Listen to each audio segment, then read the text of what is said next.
महाराष्ट्राच्या जनतेच्या आशा, अपेक्षा आणि आकांक्षा समजून घेण्यासाठी सकाळ माध्यम समूहाने अपेक्षा महाराष्ट्राच्या हा एक अभिनव उपक्रम सुरू केला आहे। आज आपण कृषी क्षेत्राविषयी भारतीय युवा काँग्रेसचे राष्ट्रीय अध्यक्ष आणि कळमनुरीचे आमदार ॲडव्होकेट राजीव सातव यांच्याशी संवाद साधणार आहोत। राजीवजी, आपलं या कार्यक्रमात स्वागत आहे। थँक्यू। राजीवजी, कृषी हा व्यवसाय हा खूप आदिम काळापासून आहे। मानवाच्या उत्पत्तीनंतर जर मानवाने पहिला व्यवसाय कुठला केला असेल तर तो शेतीचा केला, परंतु या सगळ्या 5000 वर्षाच्या काळामध्ये शेतीचा म्हणावा तसा विकास झाला नाही आणि शेतकरी अजूनही त्याच अवस्थेत आहे की काय असा प्रश्न निर्माण होतो। ॲक्च्युली जगातला सर्वात जुना व्यवसाय म्हणून जर कुठला व्यवसाय आपण पाहतो तर तो शेती हाच व्यवसाय आहे। पूर्वी मला आठवतं की माझे आजोबा नेहमी सांगायचे की उत्तम शेती आणि चाकरी ही तिला नेहमी कनिष्ठ चाकरी म्हणून पाहिलं जायचं।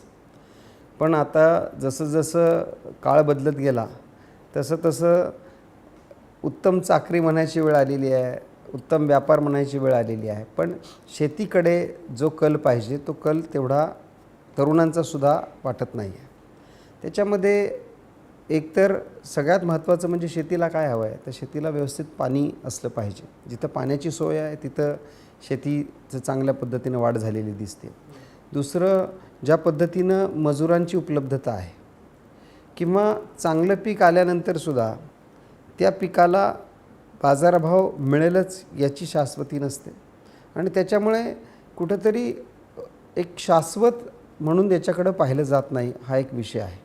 राजीवजी, आपण चांगला मुद्दा म्हणला की आता शेतकऱ्यांच्या उत्पादनामुळे अतिरिक्त धान्य झालं, परंतु शेतीमध्ये आपल्या आधुनिकता अजून आली नाही। अजून आपण पारंपरिक गोष्टींचाच जास्त वापर करतो, त्यामुळे उत्पादन खर्च वाढतो असं वाटतं का? निश्चितपणानं तो जो ट्रेंड आहे की आधुनिकता आणायची म्हणजे काय आणायचं, एक तर म्हणजे आधुनिकता आणायची म्हणजे फक्त यंत्राचा वापर करायचा का, तर तो एक फॅक्टर असू शकतो। आधुनिकता आणायची म्हणजे पाणी कशा पद्धतीनं पाणी जिरवणं असेल आणि त्या पाण्याचा योग्य पद्धतीने वापर करणं असेल।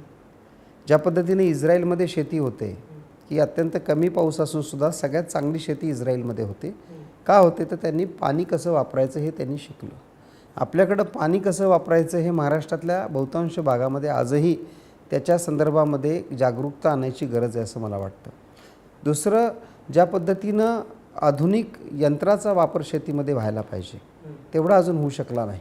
किंवा आम्ही ज्यावेळेस शेतामध्ये एखादं बी बियाणं घ्यायचं असेल तर तो जो दुकानदार असेल तो कुठलं बी बियाणं देतो आहे त्याच्यावर आमचा शेतकरी तो घेतो आहे। किंवा एखादा कुठंतरी फवारणीचा विषय असेल तर तो जो दुकानदार आहे जो हे सगळं बी बियाणांची विक्री करतो त्याच्या मनात आलं की हे कीटकनाशकाचा जास्त वापर करायला लावायचा तर त्याचा प्रसार होतो। पण बेसिकली सायंटिफिक दृष्ट्या अजूनही आधुनिकता जेवढी आणायला पाहिजे तेवढी आणल्या गेलेली नाही। आधुनिकतेबरोबरच शेती आणि पाणी याचा फारच जवळचा संबंध आहे। या संबंधामध्ये पाणी अडवणं आणि पाणी जिरवणं याची जनजागृती करावी लागेल का? कारण आपल्याकडं खूप ठिकाणी कृषी प्रदर्शनं होतात परंतु पाणी जागृती होत नाही। निश्चितपणानं जनरली मी नेहमी ज्यावेळेस अशा चर्चा होतात त्यावेळेस मी नेहमी सांगतो की पाणी अडवा पाणी जिरवावर आपलं लक्ष देणं जास्त गरजेचं आहे।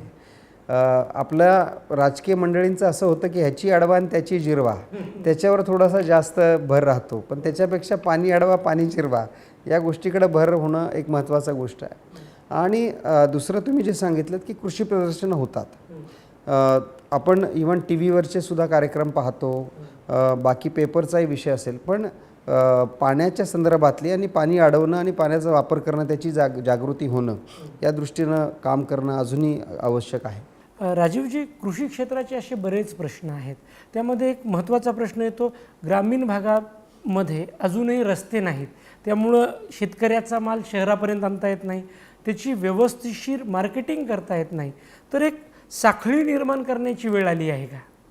निश्चितपणाने साखळी तर करावीच लागेल। यामध्ये मध्यंतरीच्या काळामध्ये मी पाहिलं की राज्य सरकारच्या वतीनं सुद्धा हे साखळी निर्माण करण्याचे प्रयत्न होत आहेत, केंद्र सरकारच्या वतीने होत आहेत. पण प्रत्येक गोष्ट सरकारनं करायची ही भूमिकासुद्धा आपल्याला बदलावी लागेल. कारण ज्या पद्धतीनं जग बदलतं आहे, आज तुम्ही पाहिलं असेल तर मोबाईल प्रत्येक माणसाच्या घरात पोचला, कारण ते तंत्रज्ञान आहे, ॲक्सेप्टेबल झालं. तसंच शेतीच्या संदर्भातलं ही साखळी तयार करण्याच्या दृष्टीनं सरकारचे प्रयत्न आणि तरुण शेतकऱ्यांचे प्रयत्न याची सांगड घालावी लागेल आणि त्याच्यात जोडीला बँकांची आपल्याला सुद्धा मदत लागणार आहे. आज एक महत्त्वाचा प्रश्न अनेक भागात आहे की बँका व्यापाऱ्याला चांगल्या पद्धतीनं कर्जासाठी मदत करतात, बँका इतर क्षेत्रातील लोकांना मदत करतात. ज्याचा जो सरकारी नोकर आहे त्याला तर बँका रेड कार्पेट देतात, पण शेतकरी आला तर नाकं मुरडण्याचा विषय अजूनही होतो. आणि या संदर्भामध्ये जनरली होतं असं की राज्य सरकारची एक लिमिटेड भूमिका राहते.